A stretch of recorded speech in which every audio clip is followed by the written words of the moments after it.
عزیز دوستوں، بزرگوں اور بھائیوں، ہماری زندگی کے اندر ایک اہم پہلو جس سے ہم بڑی تکلیف کا شکار ہو جاتے ہیں اور بعض اوقات اذیت ناک حد تک وہ بات چلی جاتی ہے، وہ ہوتا ہے لوگوں کا باتیں کرنا۔ لوگ ایک دوسرے کے بارے میں تبصرہ کرتے ہیں، گفتگو کرتے ہیں، اگرچہ اسلام نے اسے بڑا ناپسند کیا اور غیبت کو زنا سے زیادہ بدتر قرار دیا، لیکن معاذ اللہ ثم معاذ اللہ لوگ پھر بھی اس اخلاقی کمزوری کا شکار ہو جاتے ہیں اور لوگوں کے بارے میں گفتگو کرتے ہیں۔ پھر لوگوں کی وہ باتیں جب ہم تک پہنچتی ہیں، جس کے بارے میں بات کی جا رہی ہوتی ہے، جب اس تک پہنچتی ہے تو وہ شخص بڑی اذیت کا شکار ہو جاتا ہے،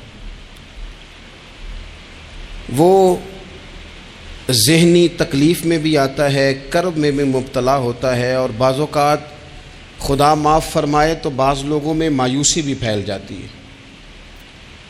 آپ قرآن مجید فرقان حمید کو دیکھیں تو اللہ تعالیٰ نے قرآن مجید میں فرمایا کہ وَإِذَا قِيلَ لَهُمْ آمِنُوا كَمَا آمَنَ النَّاسُ، جب منافقین سے کہا جائے کہ اس طرح ایمان لاؤ جس طرح کے باقی لوگ ایمان لائے ہیں، یعنی صحابہ کرام، قالوا تو وہ کہتے ہیں انؤمن کما آمن السفہاء، ہم اس طرح ایمان لے آئیں جس طرح معاذ اللہ یہ بیوقوف ایمان لائے، ان کی طرح ایمان لے آئیں۔ الا انہم هم السفہاء، اللہ فرماتے ہیں خبردار ہو جاؤ یہی بیوقوف ہیں، ولکن لا یعلمون، لیکن یہ جانتے نہیں، انہیں اس بات کی خبر۔ ان لوگوں کو جو کائنات کے بہترین لوگ ہیں زمین پر، انبیاء کے بعد صحابہ، ان کو لوگوں نے بیوقوف کہہ دیا، باتیں کر دی۔ آپ قرآن مجید دیکھیے سورہ قلم کے اندر اللہ تبارک و تعالی نے اس بات کا بھی جواب ارشاد فرمایا ہے، جب لوگوں نے کہا تھا کہ معاذ اللہ حضور تو مجنون ہے، تو اللہ نے فرمایا محبوب آپ رب کے فضل سے مجنون نہیں ہیں، بلکہ اللہ نے آپ کو خلق عظیم کا مالک بنایا ہے۔ وَإِنَّكَ لَعَلَىٰ خُلُقٍ عَظِيمٍ، لوگ بات کرتے ہیں اور کر جاتے ہیں اور شوق رکھتے ہیں تبصرہ کرنے کا۔ تو میں نے بہت سارے لوگ ایسے زندگی میں دیکھے ہیں جو لوگوں کی باتوں کی وجہ سے اذیت میں آ گئے، تکلیف کا شکار ہو گئے، اور میں اور آپ تو کسی کھاتے میں نہیں۔ حضرت ابوبکر صدیق رضی اللہ تعالیٰ عنہ جیسے لوگ، افضل البشر بعد الانبیاء بالتحقیق حضرت صدیق اکبر، آپ قرآن مجید 30ویں پارے کی تلاوت میں یہ بات دیکھیں گے کہ جب حضرت ابوبکر صدیق نے غریب غلاموں کو خرید کر آزاد کرنا شروع کیا، حضرت بلال حبشی کو، حضرت عامر بن فہیرہ کو اور کچھ غلاموں کو خرید کر آزاد کیا، تو لوگ کہنے لگے کہ یہ بلال نے کبھی کوئی احسان کیا ہوگا ابو بکر پر، تبھی تو خرید کے آزاد کیا ہے، ورنہ کیا ضرورت تھی اتنے پیسے لگانے کی، کوئی تو بات ہوگی۔ اللہ تعالیٰ نے اس کا بھی قرآن مجید میں اعلان فرمایا ابو بکر نے جو کیا ہے رب کی رضا کے لیے کیا ہے۔ تو گفتگو کرنا، بات کرنا، لوگوں کا اتنا یہ خطرناک مزاج ہے، ایک جملہ کہہ کے لوگ سائڈ پہ ہو جاتے ہیں، بندہ بیچارہ ساری رات تڑپتا رہتا ہے، ایک فکرے کا تبصرہ کر کے لوگ کونے میں چھپ جاتے ہیں، اور کسی آدمی کے لیے وہ اسے سولی پہ لٹکا جاتے ہیں، اپنی زبان کے تیروں سے لوگ پریشان کرتے ہیں۔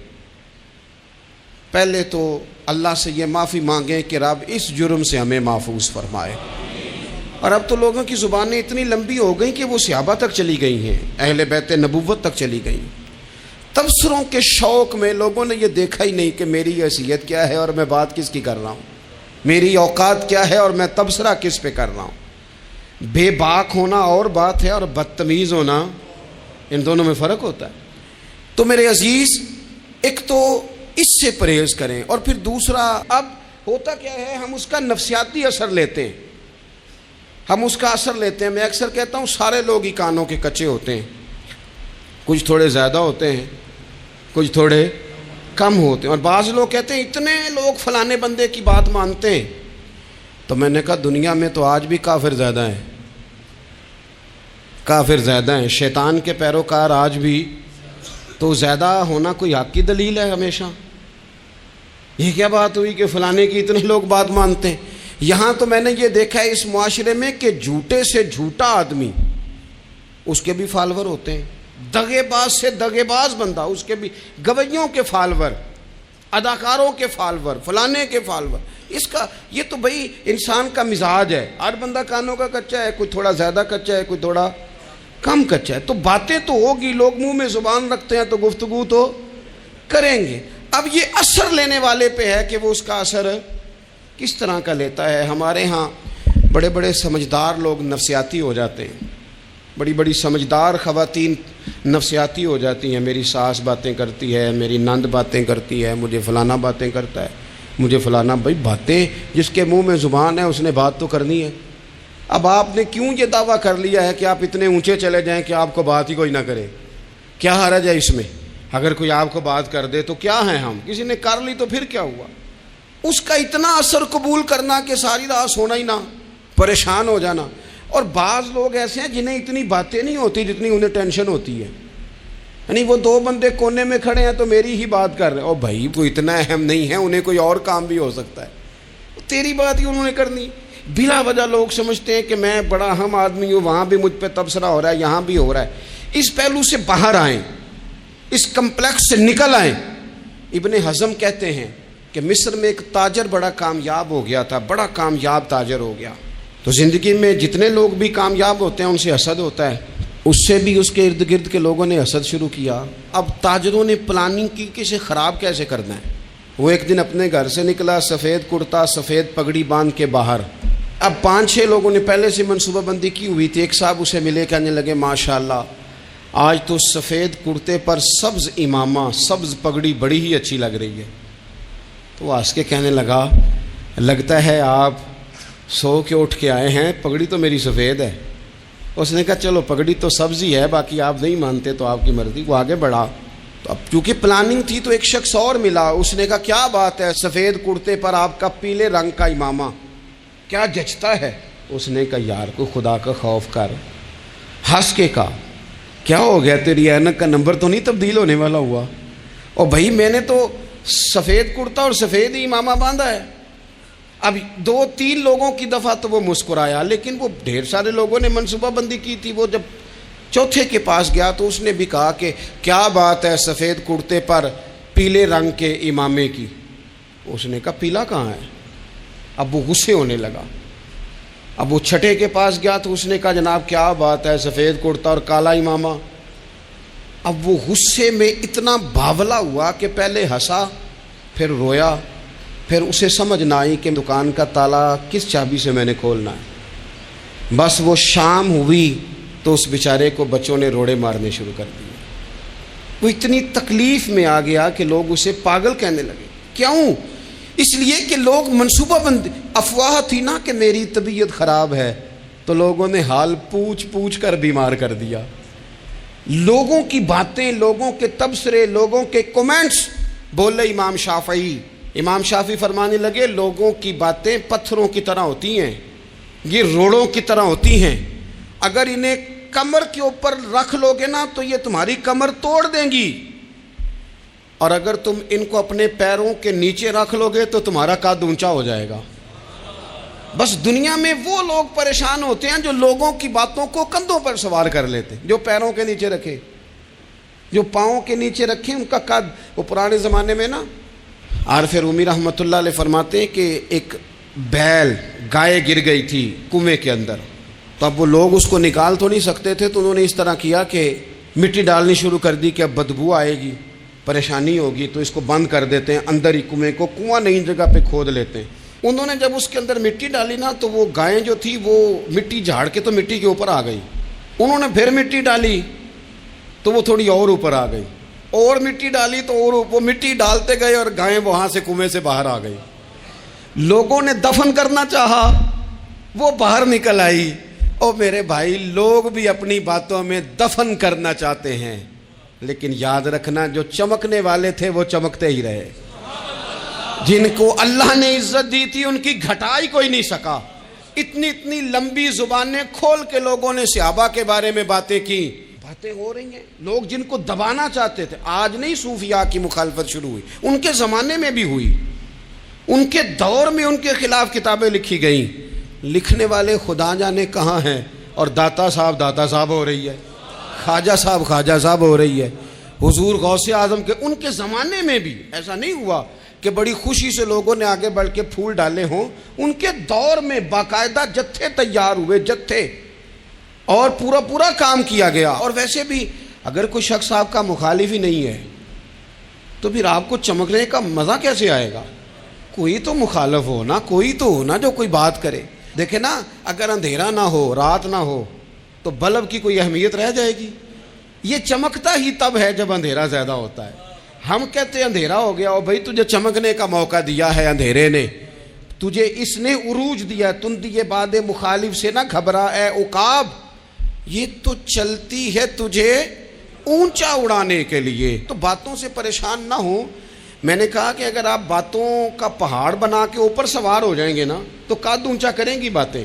جو بندہ ڈسکس ہونے لگ جاتا ہے وہی تو مشہور ہوتا ہے، اسی کی تو بات ہوتی ہے. دیکھیں کیا ہوتا تھا بھلا مکے میں. کوئی بندہ باہر سے آتا تو ابو جال اسے کھڑا کر کے کہتا حضور کے پاس نہ جانا.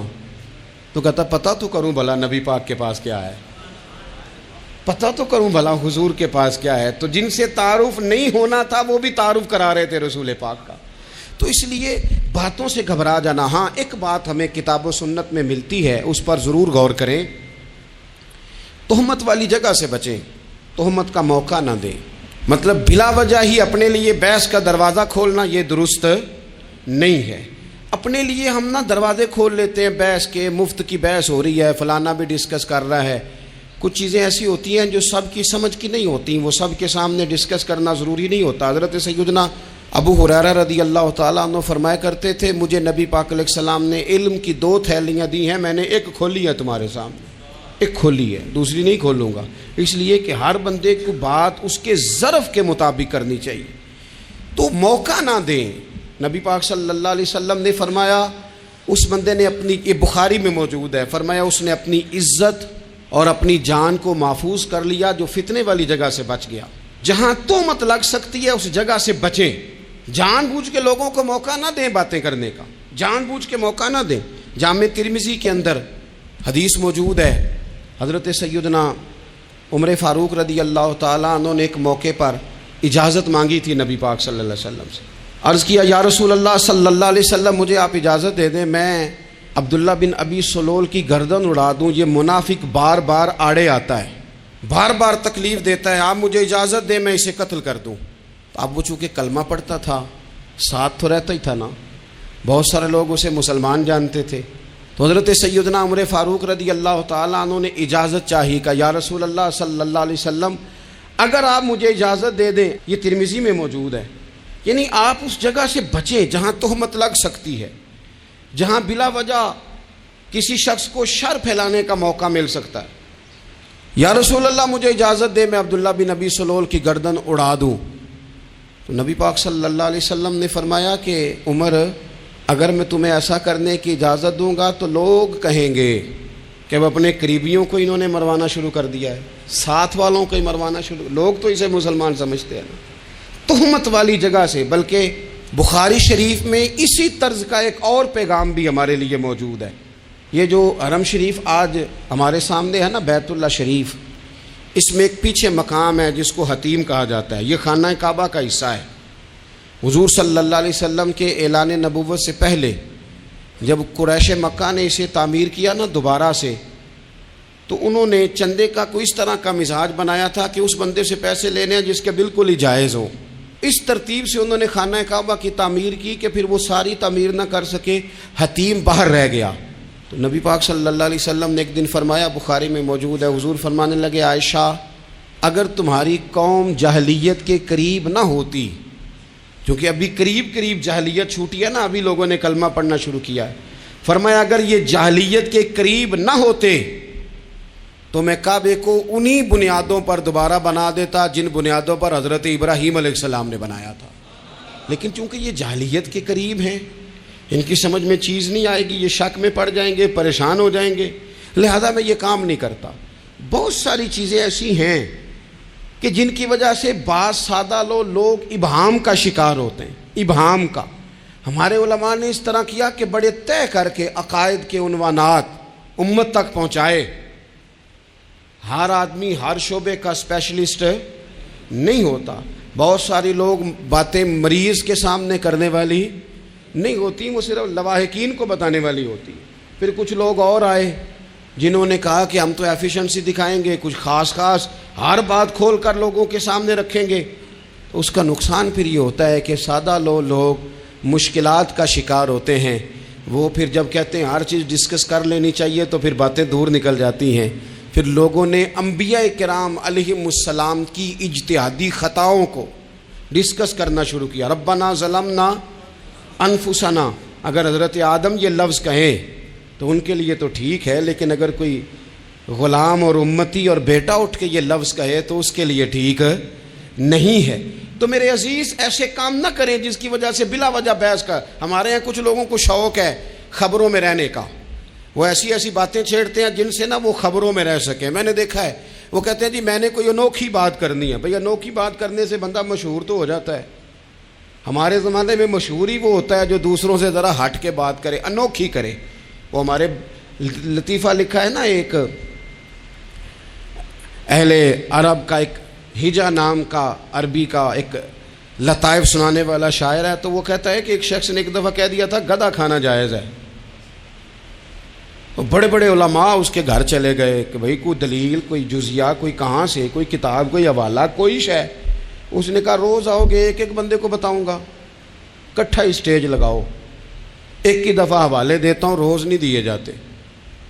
وہ اسٹیج لگ گیا، دنیا جمع ہو گئی، جنہوں نے کبھی ٹائم نہیں نکالنا۔ تو یہ ذرا انوکھی بات جو کر رہا تھا تو سارے لوگ آ گئے، تو وہ اسٹیج پہ چڑھا تو کہنے لگا مجھے جانتا کوئی نہیں تھا، چلو اب بدنام جو ہوں گے تو کیا نام نہ ہوگا، اب قیامت تک کہو گے تو صحیح نا۔ وہ اس مولوی دے گھر جنہیں ایک بار آکھیا نہیں سی گدھا کھانا جائز ہے، چلو بدنام جو ہوں گے تو کیا۔ تو بہت سارے ایسے لوگ ہیں جو ہیں بدنام، پر چلو نام تو ہو گیا نا، بدنامی صحیح، شرارت صحیح، شیطانیت صحیح، لیکن نام تو ہو گیا۔ تو اس لیے کوئی ایسا انوکھا کام جس سے لوگوں کی، میں آپ سے بڑی گزارش سے عرض کروں، اعلیٰ حضرت بریلوی رحمۃ اللہ علیہ نا، لالٹین کے اندر مٹی کا تیل جلایا جاتا ہے ہمارے ہاں، تو مٹی کا تیل ظاہر ہے اس سے بدبو آتی ہے، تو مسجد میں وہ جلانا جائز نہیں تھا۔ تو ایک صاحب ارنڈی کا تیل لائے، وہ خوشبو والا ہوتا ہے، وہ لا کے انہوں نے نا اعلیٰ حضرت بریلوی رحمۃ اللہ علیہ کو لالٹین میں ڈال کے دیا اور کہا کہ یہ مسجد میں اس کو جلاتے ہیں چونکہ اس کے اندر سے خوشبو آتی ہے، بدبو نہیں آتی۔ تو وہ جو شرعی عذر ہے نا، حضور نے فرمایا کہ جمعے والے دن غسل کر کے آؤ تاکہ کسی کے پسینے سے ایک دوسرے کو تکلیف نہ ہو۔ کچا لہسن پیاز کھا کے مسجد آنا اس لیے منع کر دیا گیا کہ منہ کی بدبو سے تکلیف ہو، تو مسجد میں کوئی ایسی چیز جو بدبو کا باعث بنے منع ہے۔ اب انہوں نے وہ تیل لا کے لالٹین میں ڈالا جس سے خوشبو آتی تھی اور لالٹین بھی روشن ہوتی تھی۔ تو اعلیٰ حضرت فاضل بریلوی رحمۃ اللہ علیہ اپنے اس خادم سے فرمانے لگے کہ اب لوگ تو آئیں گے نا، تو ہمارے علاقے میں تو ساری دنیا مٹی کے تیل سے ہی چلاتی ہے، تو اب آپ نے ایک خوشبو والا تیل لا کے ڈال تو دیا ہے اس کے اندر لالٹین میں، پر یہ لوگوں کو بتائے گا کون کہ یہ تیل وہ نہیں ہے؟ لوگ تو یہاں سے دیکھ کے جائیں گے اور جا کے کہیں گے کہ اتنے بڑے عالم کی مسجد میں اگر جل رہا ہے تو ہم کیوں نہ جلائیں۔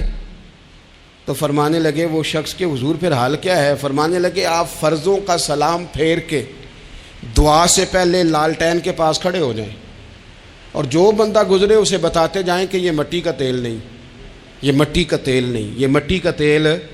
ہر شخص کے ذہن تک بات اتر جائے تاکہ لوگ کسی ایسی چیز کا شکار نہ ہو جائیں جس سے کہ ان کے مزاج میں کوئی غیر شرعی چیز عروج پکڑ لے۔ تو میرے عزیز ہم نہ کچھ بدگمانیاں لوگوں کے اندر لوگ ڈالتے ہیں۔ ہمارے ہاں بالخصوص پاکستان میں جب سے سیاسی فرقہ واریت شروع ہوئی ہے، سیاسی، ہماری قوم کا مزاج اتنی بری طرح خراب کیا گیا ہے۔ ہمارے نوجوان بچے جو بڑے سنجیدہ پڑھے لکھے، ان کی گفتگو اپنے سیاسی مخالف کے بارے میں اتنی لوز کر دی گئی ہے، اتنی کمزور کر دی گئی، اتنی خوفناک کر دی گئی ہے کہ اس طرح تو کبھی نہیں ہوا تھا۔ یہ مزاج جو لوگوں کو دیا جا رہا ہے، قومیں اپنے اخلاق کے طور پر زندہ رہتی ہیں، بد اخلاقیاں کبھی بھی انسانوں کو اونچا کر سکتی پیچھے رہ جاتے ہیں لوگ. تہذیب کسی سوسائٹی کا حسن ہوتا ہے. اور اگر ایک سیاسی مخالف کے لیے آپ کا یہ والا مزاج بن جائے، اپنے سیاسی قد کو اونچا کرنے کے لیے آپ ان چیزوں کا سہارا لیں، یہ درست نہیں ہے. اخلاقی رویے میں کہوں گا کسی بھی سیاسی جماعت سے وابستگی ہے وہ 100% رکھے جو اس کی سمجھ میں آتی ہے، لیکن اپنے اخلاقی مزاج کو کبھی کمزور نہ ہونے دے، اخلاقی رویہ کبھی کمزور نہ ہونے دے. یہ کیسے ہو سکتا ہے؟ دیکھیں ابو جہل، ابو لہب، عتبہ، عتیبہ، شیبہ، وہ وہی باتیں کر سکتے تھے جو ان کے مزاج کی تھیں، جو آج تک لوگ کسی بھی دیندار کے بارے میں کرتے ہیں. تو انہوں نے وہی باتیں آ کے کی تھی جناب ابو طالب کے ساتھ. انہوں نے کہا تھا کہ اگر معاذ اللہ ان کو دولت چاہیے تو ہم دیتے ہیں. بڑے سے بڑے مخلص آدمی پر آج لوگ دعویٰ نہیں کرتے کہ دولت کے لیے لگا ہوا ہے. انہوں نے کہا دولت چاہیے تو دیتے ہیں، اگر کسی خاتون سے نکاح کرنا چاہتے ہیں تو کرا دیتے ہیں، سرداری چاہیے تو دے دیتے ہیں. اب یہ سوچ ہی اتنی ہے، اس سے آگے جاتی نہیں. وہ معاذ اللہ حضور کے بارے میں اور بھی باتیں کرتے، یہ شاعر ہیں، یہ جادوگر ہیں، یہ فلاں ہیں. لیکن میرے نبی پاک علیہ الصلوۃ والسلام نے کبھی بھی ان کی ذاتی زندگی کو ڈسکس نہیں کیا، کبھی نہیں کیا. ابو جہل شراب پیتا تھا، لیکن حضور نے کبھی سوسائٹی میں یہ بات لوگوں کے سامنے بیان نہیں کی. وہ لوگوں کے پیسے دبا لیتا تھا. کئی جگہوں پہ حضور نے پیسے نکلوا کے دیے، لیکن جگہ جگہ گلی گلی کھڑے ہو کے حضور نے یہ نہیں فرمایا کہ یہ اس طرح کا ہے. آپ اپنے مخالفین کے بارے میں ضرور کلیم کریں، ثبوت کے ساتھ ضرور بات کریں، یہ ضروری ہے، لیکن آپ کا رویہ اتنا گھرا ہوا نہیں ہونا چاہیے کہ لوگ سمجھیں کہ یہ قوم تو اخلاق سے ہٹ گئی ہے. آپ اختلاف کریں، لیکن اختلاف کے بھی آداب ہوتے ہیں. اس ادب کے دائرے کے اندر رہ کے صحابہ کے بیچ بھی رائے کا اختلاف ہو جاتا تھا، ہو جاتا ہے، ہو جایا کرتا ہے. حضور اس اختلاف کو قبول کرتے، بھئی ہو جاتا ہے رائے کا اختلاف اپنوں میں، لیکن اس کے اندر انسان توہین پہ اتر آئے، اس کا لہجہ اس طرح کا ہو جائے جس طرح کی بازاری گفتگو کی جاتی ہے، تو محسوس ہوتا ہے کہ یہ تربیت کا فقدان ہے. یہ لہجے باوقار لوگوں کے نہیں ہوا کرتے. لہجے کو کبھی برا نہ ہونے دیں، انداز کو. لوگ آپ کو چھیڑیں گے، اپنی جگہ پہ کھینچ کے لانے کی کوشش کریں گے، بڑا کچھ لوگ کریں گے، لیکن آپ اپنی جگہ سے آپ تبدیل نہیں ہوں گے. آپ کہیں گے یار میرا ایک معیار ہے، میری ایک حیثیت ہے، میں اپنی حیثیت چھوڑ سکتا؟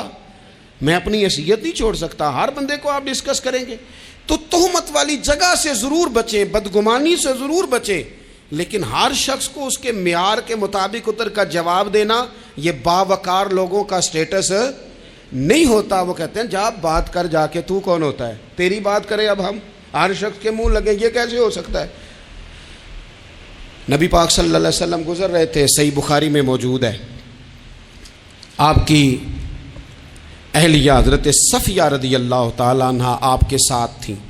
رات کا وقت تھا، حضور گزر رہے تھے، تو صحابہ کچھ کھڑے تھے، تو حضور نے ایک کو بلا کے کہا کہ یہ میری بیوی ہیں، صفیہ ہیں. عرض کرنے لگے حضور مجھے میری ماں روئے، میں کوئی آپ کے بارے میں بدگمانی کرتا؟ تو حضور نے جواب میں کیا کہا؟ محبوب فرمانے لگے جس طرح رگوں میں خون گردش کرتا ہے نا، شیطان بھی اسی طرح ہی گردش کرتا ہے. گویا حضور بتا رہے ہیں کسی وقت بھی بدگمانی پیدا کر دیتا ہے. میں تمہیں بتا رہا ہوں کہ اپنی اہلیہ کے ساتھ جا رہا ہوں، میری بیوی ہے. کوشش کریں کہ آپ اس جگہ سے بچیں جہاں باتیں ہو رہی ہوں. اور اس پہلو پہ تیسری گزارش اس عنوان پر یہ ہے کہ اگر کسی کے بارے میں باتیں ہو رہی ہوں تو فٹافٹ اس کا حصہ بننے کی کوشش نہ کریں، بلکہ آپ کے پاس جب تک کوئی شرعی ثبوت نہیں ہے تب تک آپ اس بات کا حصہ نہ بنیں. ہمارے ہاں بات ہو رہی ہوتی ہے تو دو چار بندے دوڑ کے نا اپنا بھی حصہ ڈالتے ہیں، بلکہ میں بڑی ذمہ داری سے یہ بات عرض کروں گا، بات لمبی ہوتی تب ہے جب کوئی بندہ درمیان میں کہہ دیتا ہے نا نہیں تجھے تو تھوڑا پتہ ہے، تھوڑا میں بھی کرتا ہوں. وہ کئی دفعہ وعدہ معاف گواہ بن جاتا ہے، جا کے دوسروں کو خبر کرتا ہے اس نے یہ کہا ہے. حالانکہ بندہ اس سے پوچھے کہ اگر انہوں نے کہا تھا تو اتنا سجن تھا تو وہاں جواب دے کے کیوں نہیں آیا؟ تجھے چاہیے تھا وہیں جواب دیتا، وہیں جا کے جواب دے دیتا. ایک بزرگ کی خدمت میں ایک دفعہ حاضر تھا، ایک بڑے عالم تھے، تو ان کے پاس آ کے ایک شخص نے کہا کہ فلاں آدمی آپ کے بارے میں یہ بات کر رہا تھا. تو وہ ہنس پڑے، فرمانے لگے پھر آپ کہاں تھے؟ کہنے لگے میں وہیں تھا. فرمانے لگے میرا اور آپ کا رشتہ کس طرح کا ہے؟ کہنے لگا جی میں تو شاگرد ہوں، ارادت مند ہوں. تو فرمانے لگے پھر آپ میرے پاس سوال لے کے آ گئے ہیں، آپ نے وہاں جواب کوئی نہیں دیا.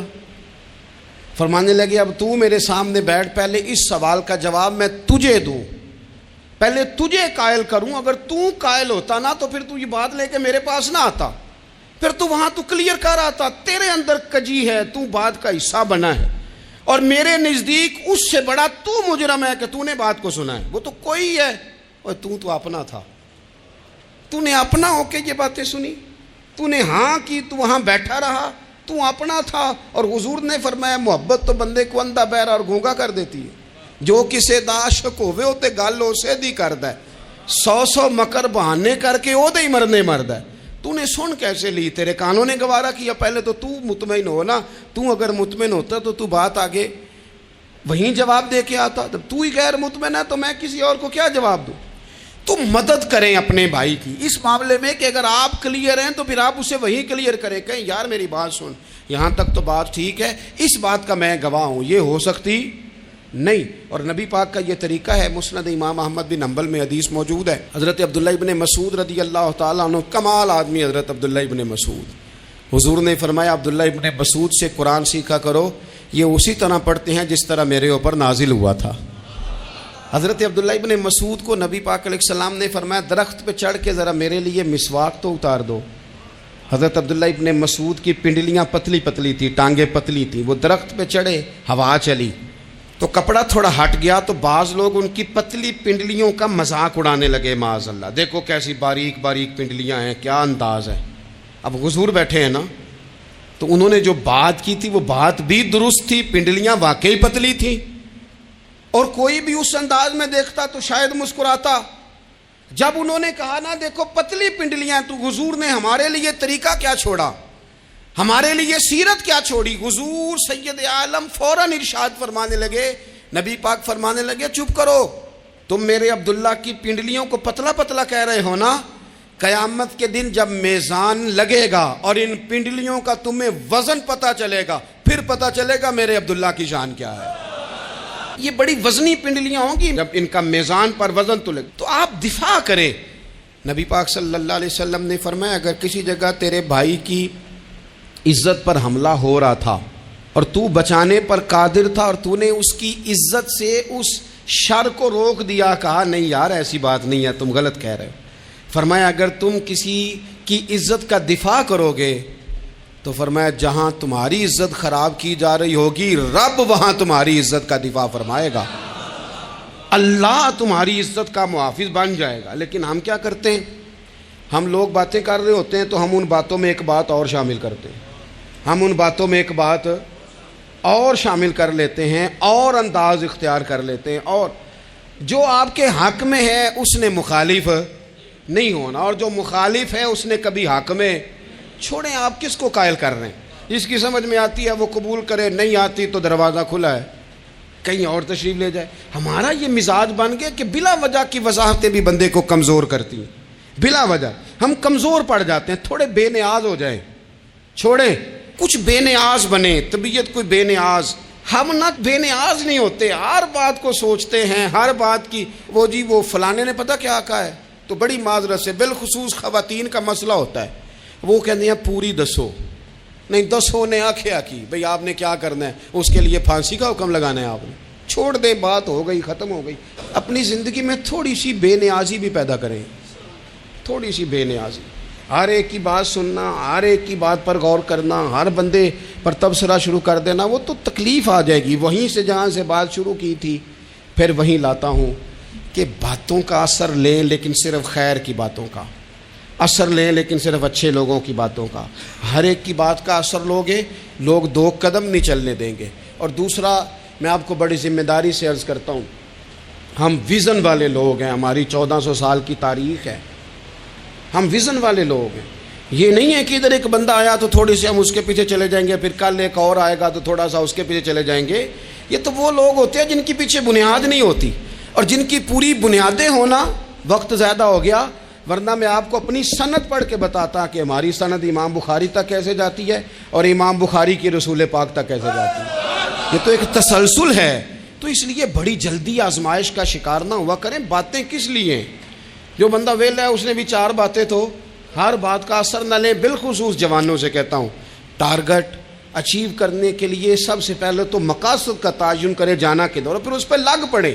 باتیں ہوتی رہیں گی، لیکن باتوں کو پشت پہ سوار نہیں کرنا، باتوں کو پاؤں کے نیچے رکھنا ہے، قد اونچا ہو جائے گا، قد اونچا ہو جائے گا، پشت پہ سوار کرو گے تو گردن ٹیڑھی کر دیں گے، آپ بس بڑھتے جائیں۔ گھوڑا جب دوڑتا ہے نا، دوڑتا ہے تو اس کے پیروں کو جھاڑیاں لگتی ہیں، لیکن اگر دوڑتا رہے تو کوئی جھاڑی کہیں رہ جاتی ہے، کوئی کہیں رہ جاتی ہے۔